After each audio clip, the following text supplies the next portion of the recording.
Victoria Sinclair stood on the 42nd floor of her glass tower. The city sprawled beneath her like a conquered kingdom. Floor-to-ceiling windows framed a view that most people never earned, the kind of view that reminded you what power looked like. She owned this building. She owned 11 buildings across 7 states. She was 39 years old, and she had not let a man finish a sentence over her in a decade. But standing there in the empty penthouse, watching a man she'd never seen before work on a light fixture with the kind of stillness that made her stop breathing, she felt something unfamiliar, the discomfort of being ordinary. The building manager had mentioned that a repairman was finishing some electrical work. Victoria had nodded without listening. She didn't look at workers. She looked at numbers. She looked at contracts. She looked at the faces of men who wanted something from her. Workers were furniture, but something about this one made her stop in the doorway.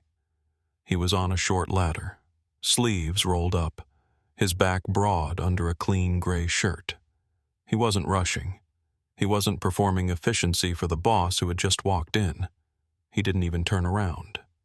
He finished the wire he was stripping with the concentration of someone completely alone. He tested the connection with the deliberate care of someone who knew the difference between fast and right, and only then stepped down from the ladder. "Give it about 2 more minutes before you flip the switch, ma'am." His voice was calm, matter-of-fact. "The capacitor needs to settle." She had been called ma'am by hundreds of men. For most of them, the word was a small knife dressed as politeness. A way of saying, "I see you, but I'm not impressed." From him, it was just a word, a tool, placed exactly where it needed to go. "You're the electrician," she said. "I'm the repairman." He corrected her without any edge in his voice. "Electrical is part of it. What else is part of it?" She stepped further into the penthouse, closing the distance between them slightly. Most men would have turned to face her. She was Victoria Sinclair. Faces usually turned. "Whatever's broken," he said. He finally looked at her. His eyes were dark, steady, completely unimpressed. "You the owner?" he asked. "I own the building." "Then I guess I work for you." He picked up his toolbox. Metal, worn, professional, not the kind of toolbox that was trying to impress anyone. "Invoice goes to the management office," he said. He was already moving toward the door. "Have a good evening." He walked past her without a glance at her watch, without a glance at the view behind her, without a glance at her. No pause, no recalibration, just a man leaving to go somewhere else. Victoria stood in the empty penthouse for a long moment. Outside, the city lights had begun to flicker on, turning the view into something almost beautiful. She looked down at the invoicing information he'd left on the counter, written in neat, careful handwriting. DeShawn Tucker. Electrical and general repairs. 20 years experience. She felt her heartbeat in her ears. Not from attraction, she told herself. Not yet. Just from confusion. From the unfamiliar sensation of being unseen. She was not ordinary. She was Victoria Sinclair, CEO of Sinclair Vance Capital, a real estate and investment firm with a portfolio across 11 states, $400 million in assets under management. She had rebuilt companies from nothing. She had sat across from men twice her age in boardrooms and made them blink first. Her reputation was armor, cold, precise, untouchable. And she had just been ignored by a man fixing a light fixture. She told herself she was only curious, but that night she had the building manager send her his full contact information. She filed it away and did nothing for a week. At the end of that week, the pipes in her own penthouse on the 39th floor began to knock every time the heat turned on. A sharp, metallic sound. It echoed through the master bedroom walls. Once, twice, 3 times a day. Like the apartment was complaining. There were 3 plumbers her assistant normally called, professionals she'd used for years. Victoria didn't call any of them. She called DeShawn Tucker. He came the next morning in the same kind of clean gray shirt. He fixed the knocking in under an hour, working in her master bathroom with the same concentrated attention he'd given the penthouse on the floor above. When he finished, he came to find her in the living room where she'd pretended to work, but really she'd just been listening to him move through her space. Thermal expansion, he said. The pipes heat up, they expand, they knock against the copper sleeves. It'll settle as they cool. Should be fine now. She was already reaching for her wallet. Let me pay you. He looked at the cash she'd laid on the marble counter. 2 20s? A 50? 100? Double what a 1-hour job cost. He counted the bills and set them back onto the counter. Not unkindly. I don't take tips I didn't earn, he said. I earned 200. Have a good day, ma'am. She watched the elevator doors close behind him. She felt her heart beating the way it used to beat before board meetings, when she was 26 and meetings still frightened her. She stood there holding bills that had been rejected, the way she might have been rejected, understanding something she didn't want to understand. This man had drawn a boundary, and he was comfortable with it. That was more powerful than anything money could buy. She waited 11 days, then she called back. She said there was a problem with the plumbing in her guest bathroom, a dripping faucet. It sounded like it might be something more serious. Could he come look? He could. He came on a Wednesday afternoon. Victoria had spent an hour that morning preparing the apartment, the way someone prepares for a performance. She'd showered, dressed in clothes that were expensive but not intimidatingly so. She'd placed a pitcher of water on the kitchen counter, so he wouldn't think she was desperate for a conversation. He was in and out in 20 minutes. It's just a worn washer, he said. 2-minute fix. You don't need to worry about it. She wanted to say, I'm not worried about the faucet. Instead, she said, thank you, and watched him leave again, wondering what it would take to make him stay. He came back 2 weeks later. She'd called about the thermostat in her bedroom. It was dropping temperature at odd hours. He adjusted it, found no problem. It's probably just the sensor being oversensitive, he said. You could wear more. She heard the gentle humor underneath, which meant he'd noticed her calling him repeatedly for non-emergencies. She was 39 years old. She had negotiated contracts worth millions. She had walked into rooms full of men. She'd made them understand without words that she was the smartest person there. But she could not figure out how to make DeShawn Tucker stay. On the 4th call, for a cabinet hinge that was coming loose in her kitchen, she decided to stop pretending. He arrived on a Friday evening. She'd called late in the day. He'd fit her into his schedule anyway. When he got there, he found her standing in the kitchen, next to the cabinet in question, looking at him with the directness of someone who had finally given up on subtlety. He set down his toolbox. He didn't move toward it. Instead, he looked at her. She understood that he knew. He'd always known. Ma'am, he said quietly, if you want to have coffee with me, you can just ask. You don't have to keep breaking things. She laughed. It came up from somewhere deep in her chest, surprising her. She had not heard herself laugh in front of a stranger in a long time. Coffee, she said. Yeah. He smiled then, a real smile. Not professional. That's all it takes. That's all it takes. They had coffee at a small place he chose, not in her part of the city. They had coffee again, then dinner at a restaurant where Victoria was sure no one would recognize her. When the check came, she reached for it instinctively, the way she reached for most things in life, with money and with certainty. DeShawn Tucker didn't let her. Let me, he said.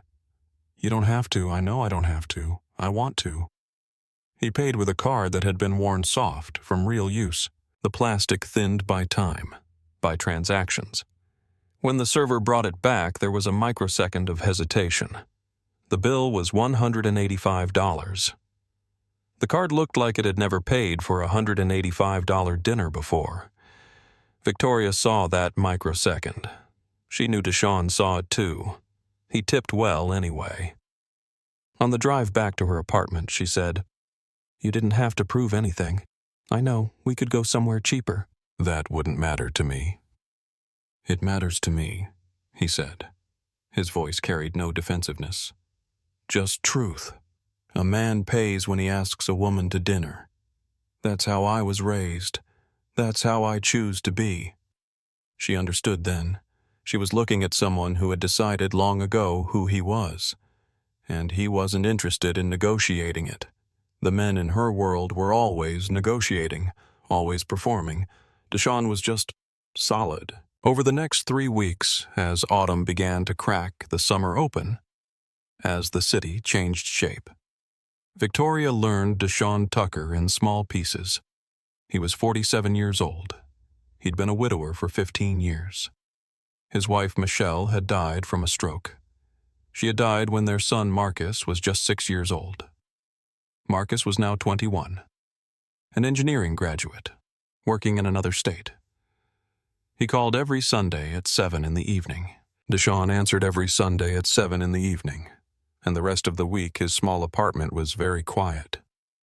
He told her these things the way some people tell you the weather, without seeking pity, without angling for sympathy.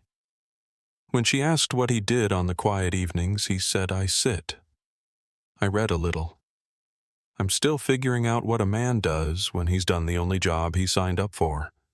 That sentence stayed with Victoria. She heard it over and over, the way you hear a song you can't get out of your head. She didn't sleep well after that conversation. At 3 in the morning in her apartment on the 39th floor, she lay in the dark, thinking about what he'd said. It meant he was empty. It meant his son had grown up and left. DeShawn was sitting in an apartment by himself, wondering what came next. It meant he was lonely, in the way that the quietly strong are lonely. Not dramatically, just fundamentally alone. It also meant that if she let herself love him, she might become his next job. And he knew it. He was warning her. But she also knew something that would have frightened her if she'd allowed herself to feel it. She was already falling. Their first real date happened at a coffee shop in a neighborhood Victoria had never been to, in a shop where no one looked up when she walked in. DeShawn ordered black coffee. She ordered the same. "Tell me something about yourself," she said, settling into the chair across from him. The light in the coffee shop was honest. No softness, no flattery. Everything visible, like what he asked. Anything. "What do you do on Sundays?" "Wait for my son to call." The sentence was simple. The weight behind it was not. She waited for him to explain, to soften it with anecdotes about Marcus, about the messages they exchanged, about video calls or visits. Most people filled silence with elaboration. DeShawn just drank his coffee. Every Sunday, she asked, for 22 years, started when he was born, kept going after his mother didn't come home anymore. She understood without him saying it. His wife had died. He'd kept the tradition alive. "That's a long time to rely on one phone call," she said. "Yeah, it is." He looked at her directly then, his eyes steady. "But I'm still here. The call still comes." That's the whole thing right there. She realized he was teaching her something without meaning to. She realized he was teaching her about what matters, not about what endures, but about what you choose to show up for, even when it hurts. She told him about the company, not the pitch version. She'd given that one so many times it had become a script. The real version. The fear, the constant checking for signs of betrayal. The way she read every email like it was written in code, waiting to reveal the moment someone would try to drain her dry. Why, he asked simply. "Because I learned that the people you trust will take everything if you're not watching." He was quiet for a moment. "That sounds exhausting," he said finally. "It is. Don't you ever just..." Not watch, not really. No. He set down his coffee cup. His hands were large and steady on the table. That must be lonely, he said. No one had ever called it that before. Lonely.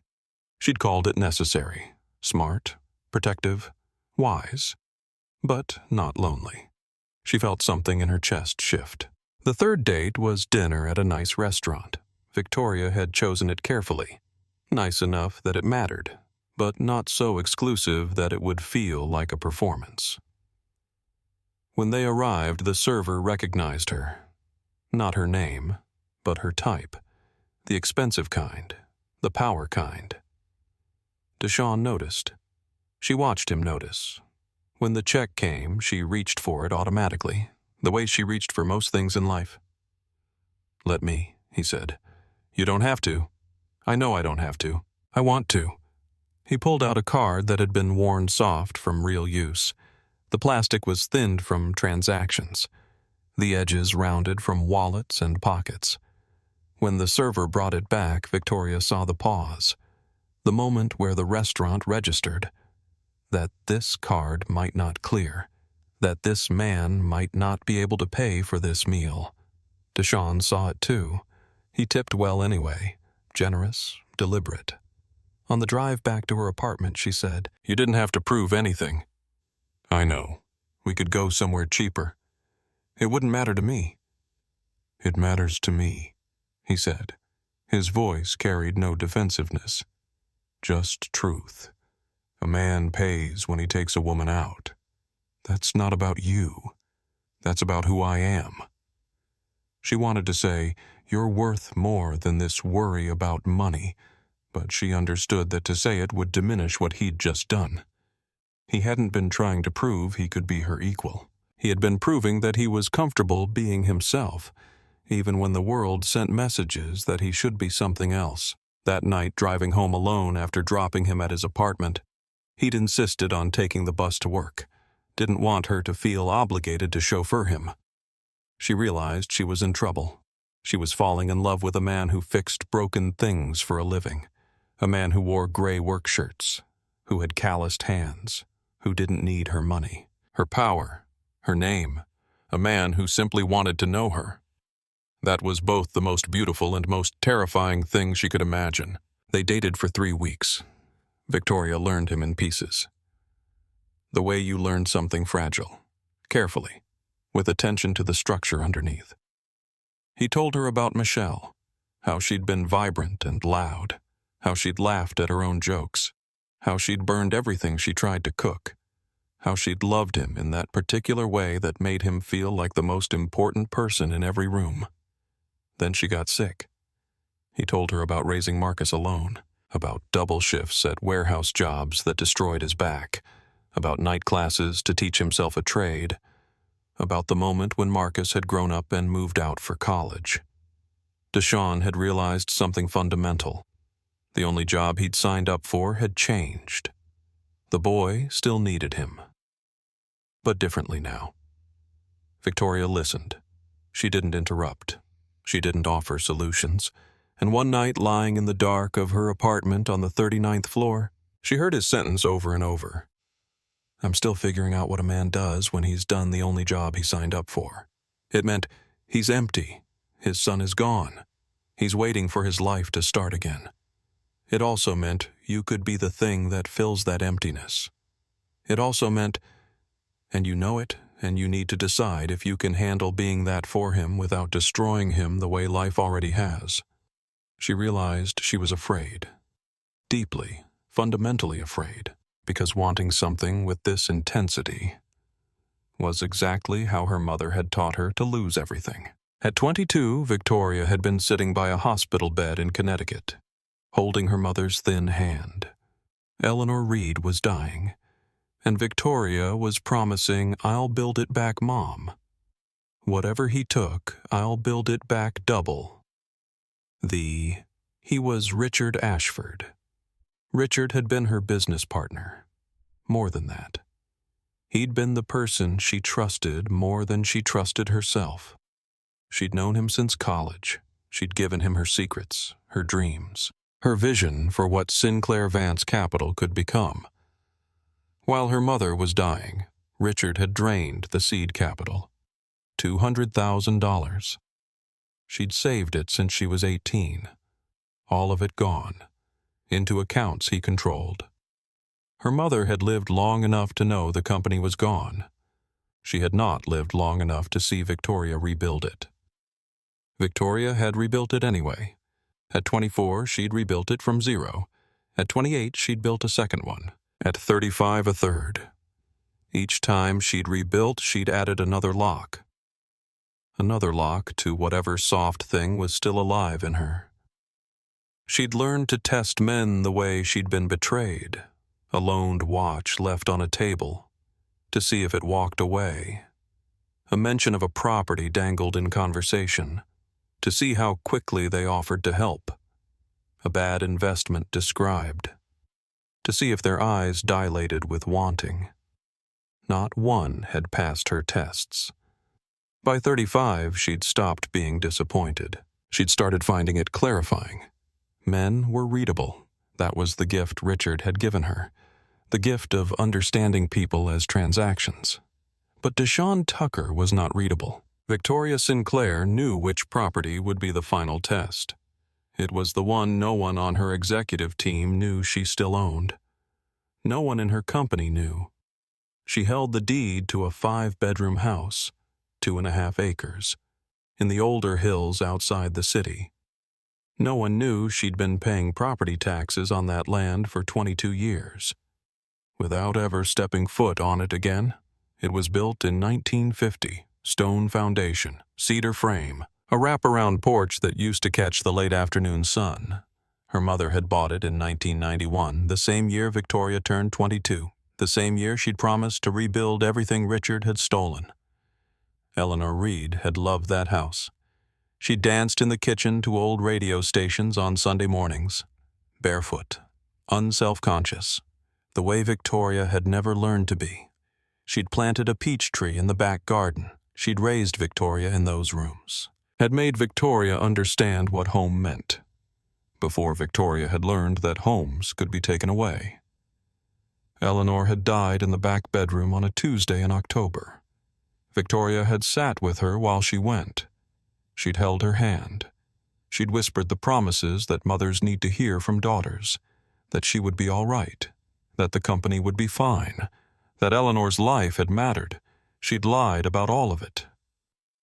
The next morning, Victoria had locked the front door. She'd handed the keys to a caretaker and walked away. She'd been too full of rage to stay, too certain that if she went back to that house, she would break something. Herself, probably, or the fragile belief that she could survive this. 22 years later, the peach tree was dead. Victoria knew this because a neighbor had written her a kind letter.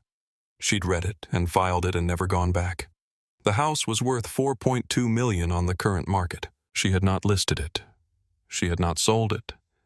She had simply left it to rot.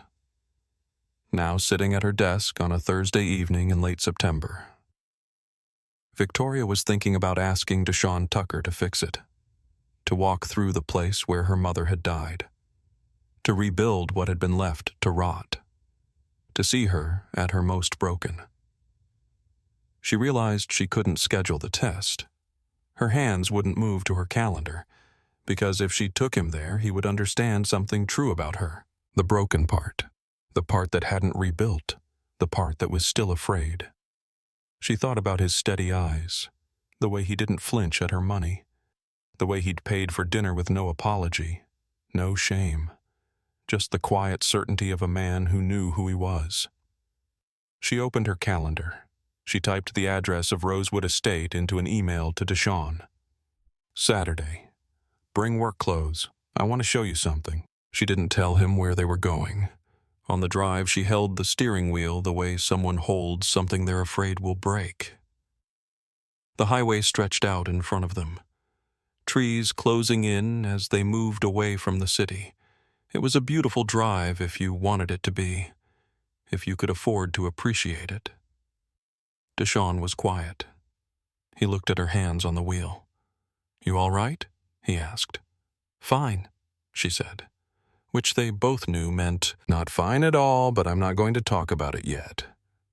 When the house appeared through the trees, she felt her chest tighten. The mailbox still said read in faded letters. The garden was dead, choked with weeds, the kind of neglect that takes years. The peach tree was gone. She'd known it was gone because of the neighbor's letter, but knowing it and seeing it were different things. She pulled into the driveway and stopped. DeShawn got out of the car. He walked toward the house slowly, taking in the details.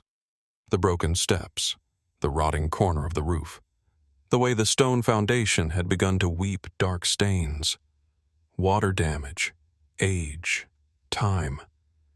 He turned back to her. "Why are we here?" he asked quietly. She couldn't answer. He didn't push. He just waited, the way he'd learned to wait for her. "What am I supposed to do here?" he asked finally. Not angry, not confused, just asking. And she realized she didn't know. She'd planned for him to want it, to see value, to show her his hunger. She'd planned for him to be like every other man, to calculate the square footage, the market potential, the investment return. She hadn't planned for him to just ask, to make her explain the test, to make her vulnerable. "Fix it," she finally said. "Or walk away."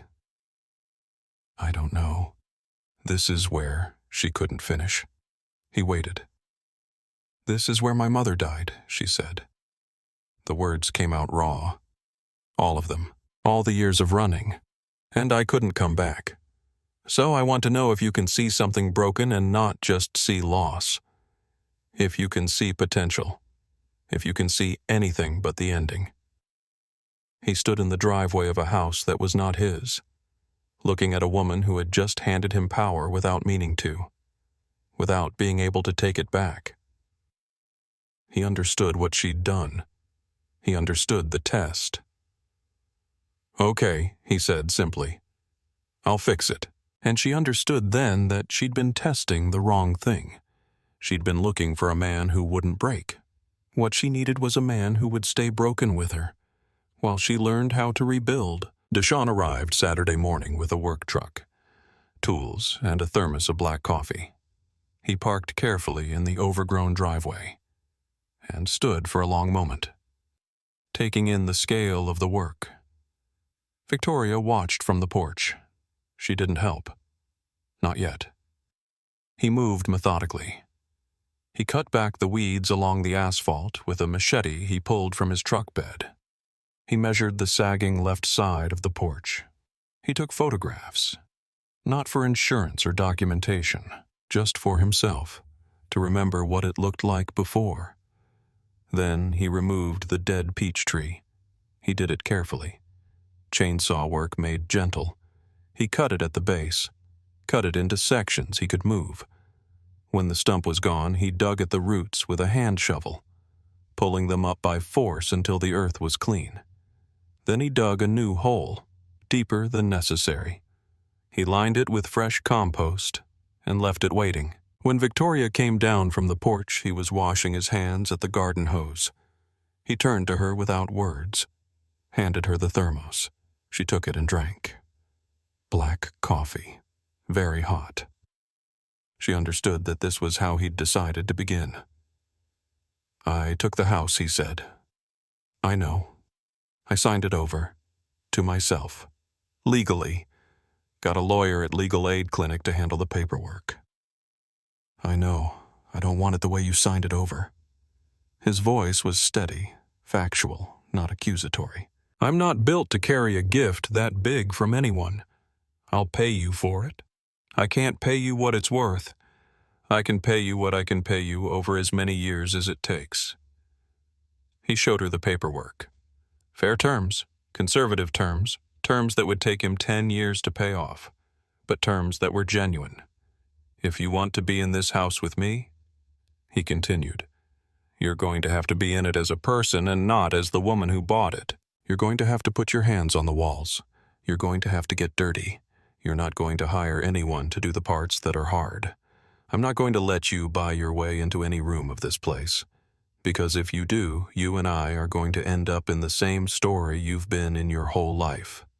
And I have spent too many years getting myself out from under my own stories to walk into yours." He reached into his truck and pulled out a hammer.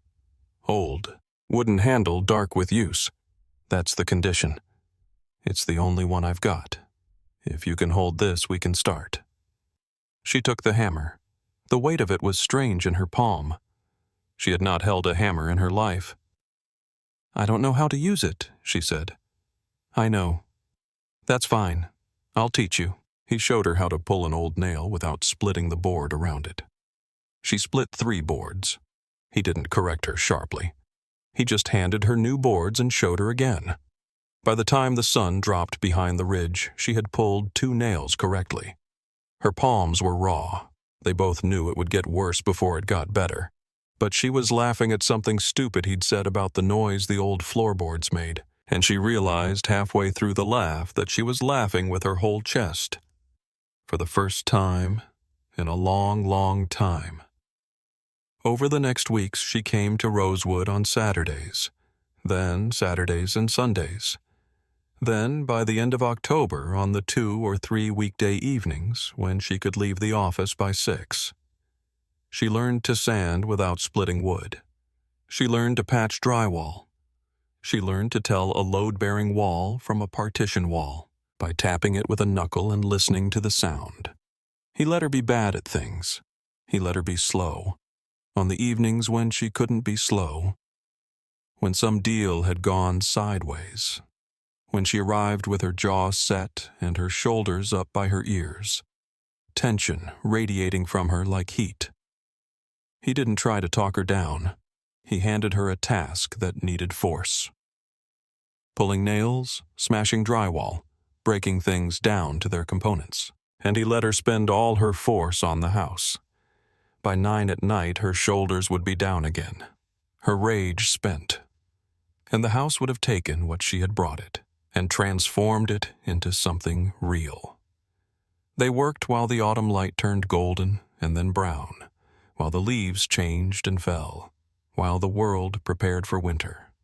She told him about her mother in pieces, the way he'd taught her to do most things, about Eleanor's laugh, genuine, unfiltered, the kind that made other people want to laugh too, about the way she'd danced in the kitchen on Sunday mornings, to stations that no one listened to anymore, about the last thing Eleanor had said.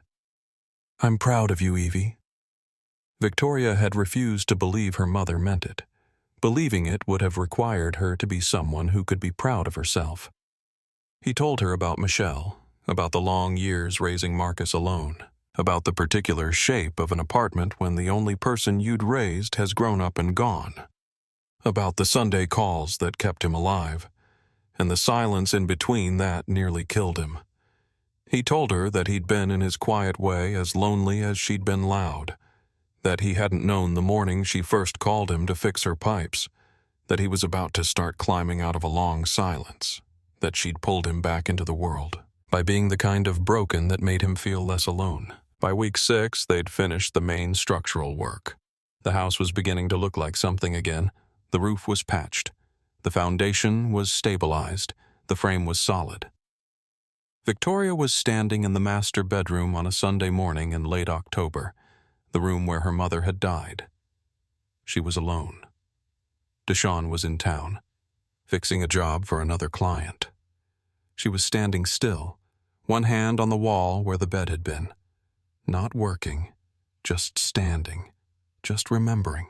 When he found her there, he didn't ask questions. He sat on the floor nearby, understanding without her saying more. He left her alone for an hour. Then he came back with coffee.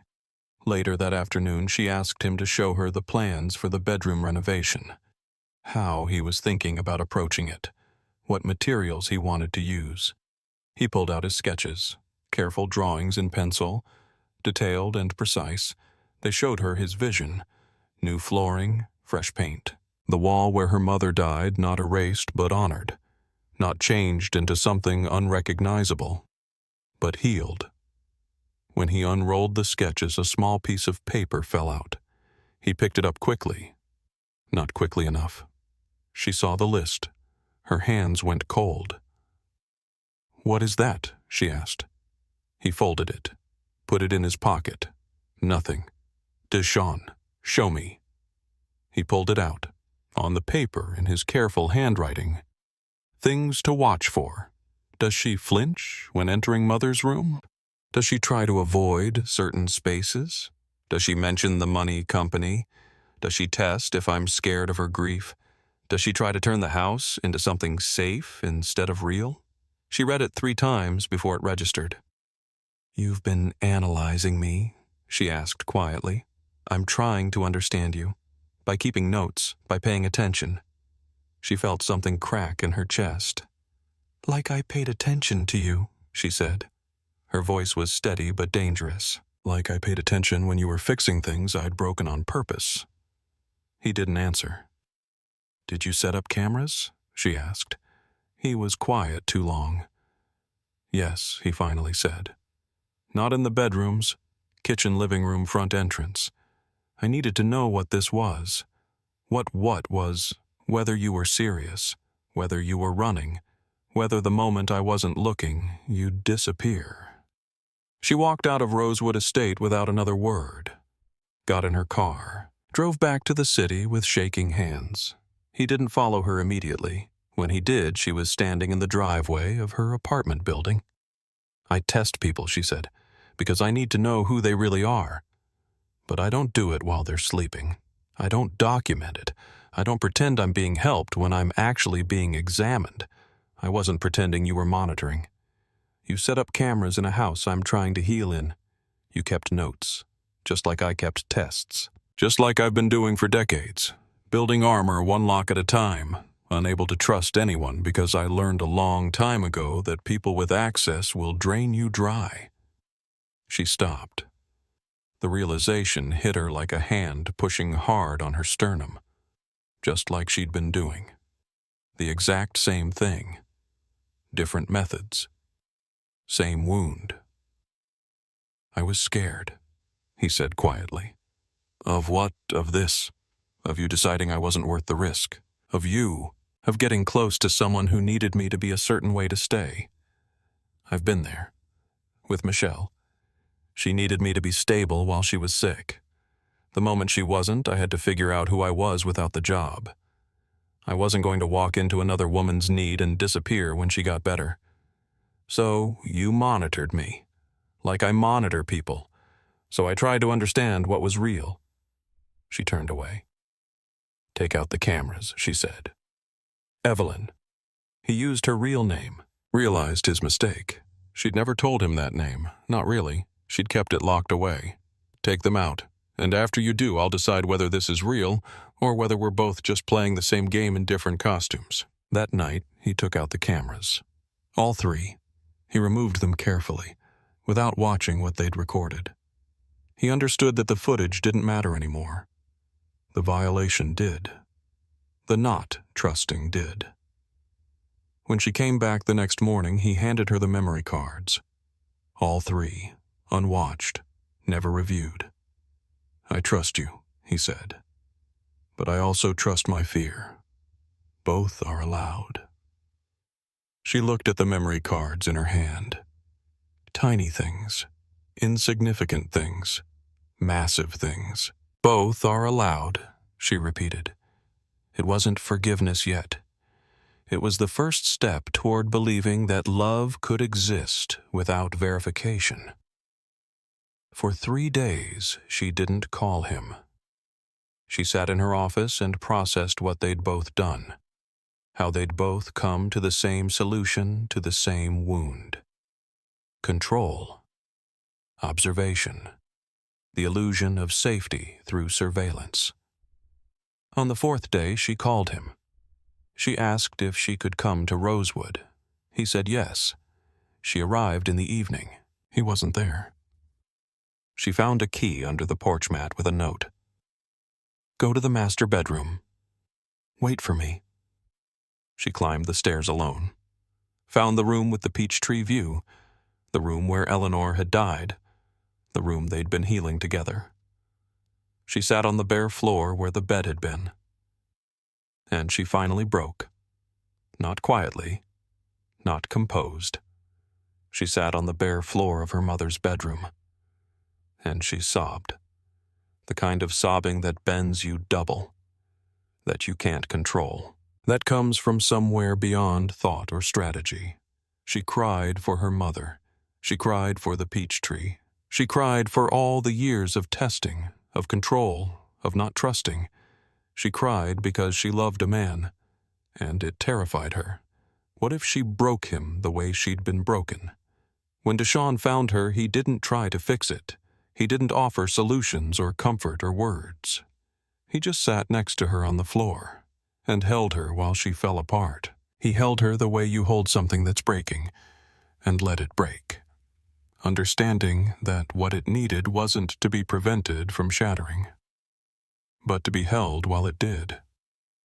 She looked up at him when the tears finally stopped. "I don't know how to do this," she said. "Love someone without destroying them." "You already are," he said. "You're crying instead of testing. You're asking instead of analyzing. You're breaking instead of building walls. What if that's not enough?" "Then it's not enough, but at least it's real." She leaned into him, and for the first time in her life, she let someone see her broken, without needing them to prove they wouldn't run. The house came back to life. Board by board, wall by wall. She learned to sand without splitting wood. He learned to listen when she was afraid, without trying to fix it. They worked through the fall, into the early winter. October became November. November became December. In November, they planted a new peach tree in the hole he dug on that first day. It was young, no taller than her shoulder. She held it upright while he filled the soil around the roots with his hands. When they were done, they sat on the porch steps in their work clothes and watched the light move across the yard. That golden hour light that makes everything look like a photograph of itself. They worked on the bathrooms together. She fixed a toilet herself, water splashing everywhere, laughing at her own clumsiness. They worked on the electrical wiring together, him teaching her about circuits, about load capacity, about the way electricity flowed through walls like an invisible river. The master bedroom was rehabbed, new flooring, fresh paint. The wall where her mother had died was reinforced and honored, not erased, but made strong. Marcus visited for a weekend in late November.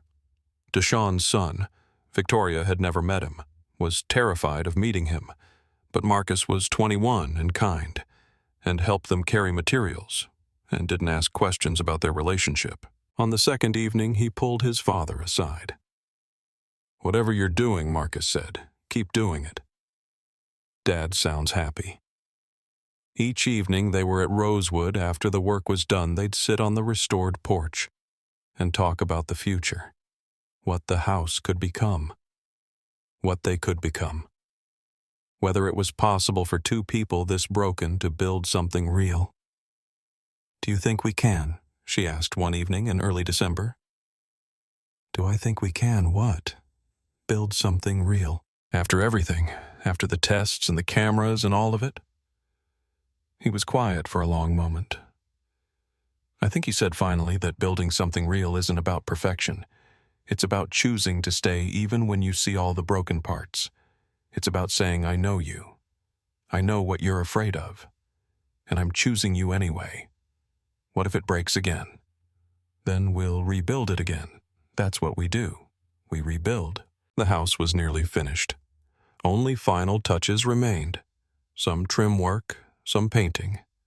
The garden coming back to life as spring approached. Victoria was quiet for a long time after the last major work was done. Then, on an evening in late March, with the first warm air of spring moving through the open windows of Rosewood, she stood up. She walked down from the porch where he was sitting. She walked into the grass of the backyard, where the new peach tree was beginning to bud. She turned back to look at him. "I'm not asking you because I'm afraid you'll leave," she said. Her voice was steady and true. "I'm not asking you because I need an answer to hold on to. I'm asking you because for the first time in my life I am not buying anything. I am standing in front of a person and saying a true sentence, not a test, not a verification. Will you marry me, DeShawn?" He didn't answer right away. He stood up. He walked down the porch steps. He crossed the grass to her. Instead of answering in words, he did something more true. He took her hand. He put it over her mother's watch on her wrist. The watch Eleanor had given her. The watch she'd worn like a talisman. He held it there, his hand over her pulse. "Yes," he said. "I'll marry you. And I won't spend my life wondering if I'm enough. And you won't spend yours verifying that I'm not lying. We'll just build." She didn't cry. She didn't need to. She stood there in her mother's yard with his hand over her pulse, feeling for the first time that love wasn't about absence of fear. Love was about choosing someone despite the fear. This, and not the absence of fear, was what her mother had been trying to tell her the last morning of her life. News of Victoria's engagement to DeShawn Tucker reached her board of directors in early April. Some celebrated. Some were silent. They knew the class difference. They understood the whispers that would come. But the whispers stopped when Richard Ashford emerged from whatever hole he'd been hiding in for 17 years. He posted on social media that Victoria owed him recognition, that she owed him acknowledgement for his early career guidance. He suggested that her engagement to a working-class man was her redemption arc. He even most egregiously claimed that Rosewood Estate, the house Victoria had inherited from her mother, was partially his vision. Then he made a legal demand, 15% of any sale proceeds from Rosewood, claiming he'd contributed to the original investment strategy when they were business partners. Victoria didn't hesitate. She released the documents, all of them, the emails where Richard had promised to drain her company, while she watched her mother die, the bank statements showing the stolen money, the legal testimony from 17 years ago that had never been made public, the photographs of the contracts he'd forged. She released them quietly, through her lawyers, to every relevant authority and every relevant media outlet. Richard's reputation crumbled in a week. His law firm began investigating him for financial misconduct. Former clients filed suit. Other businesses he'd been involved with came forward. They had similar stories, the architecture of his entire career, built on the foundation of other people's work, collapsed under the weight of truth. He eventually settled with Victoria for nothing. She forgave the betrayal, in the way that only comes from healing. Not forgiveness that says it's okay what you did, but forgiveness that says I'm no longer letting what you did control my life. The real justice was simple. She didn't need to destroy him. The truth did it for her. She was finally free. Free from the fear that had controlled her. 6 months later, Rosewood Estate was restored. Fully lived in. Not a museum. Not a monument to Eleanor. A home. Victoria and DeShawn were married in the back garden, where the peach tree now bloomed, with the kind of delicate flowers that meant new growth, renewal, life continuing. Marcus stood as best man. Eleanor's photograph sat in a silver frame on a small table near the altar. The wedding was small, intimate, real. They didn't invite the world. They invited the people who mattered. Board members attended. Some were surprised to see how genuinely happy Victoria looked, not performing, not controlling the narrative, just present. There was no test, no verification, no moment where Victoria checked her phone to ensure DeShawn was still there. Just presence. DeShawn's repair business expanded. He hired other men, other fathers, other single parents struggling to make ends meet. He paid them fairly. He taught them the trade. Victoria became known not for her portfolio returns, but for her community investments. She funded affordable housing development. She started a program. That helped single parents access business loans. They bought a second property, smaller, in the neighborhood where DeShawn grew up, and spent weekends helping other families renovate and rebuild. When people asked about their story, they told the truth. It wasn't love at first sight. It was seeing, being seen, and choosing to stay even when it hurt. On their first anniversary, Victoria found a note in her office, handwritten. In DeShawn's careful script, "You taught me that I was worth more than my sacrifice. I taught you that people were worth more than your doubt. We taught each other how to build. The real test was never about whether I would pass. It was about whether you could finally let someone love you without needing to control the outcome. You did, and in doing so, you found the one thing all your tests had been trying to protect. A love that was real precisely because it was unverified, unchecked, and chosen anyway. I choose you every day. I choose you." D. She framed it. Put it on the wall beside Eleanor's photograph. Victoria Sinclair had spent her entire adult life protecting herself from the exact thing she was actually searching for. How many other people do the same? How many Victorias are walking around running quiet experiments on people who love them, because somewhere in their past somebody taught them that love is a trap that has to be inspected before it is allowed in? And how many DeShawns are sitting in quiet apartments thinking their lives are already over, waiting for one small reason to believe that a broken thing can still be worth the work of putting back together? The real test was never about the house or the money, or whether someone would pass her verification systems. It was about whether she could finally let someone love her, without needing to control the outcome. Whether she could choose vulnerability instead of armor. Whether she could understand that the strongest thing isn't control, it's trust. When she did, everything changed. Not perfectly, not without struggle, but genuinely, deeply, really. And that's the kind of love that lasts. If you made it all the way to the end of this story, thank you. Stories like this take time to build, and knowing that someone stayed for the whole thing is the reason we keep creating them. If you believe in the power of second chances, if you understand that broken people can build beautiful things together, if you think everyone deserves a love that's real instead of just safe, subscribe our channel for more stories about courage, about dignity, and the quiet power it takes to love well, because everyone deserves that. Everyone.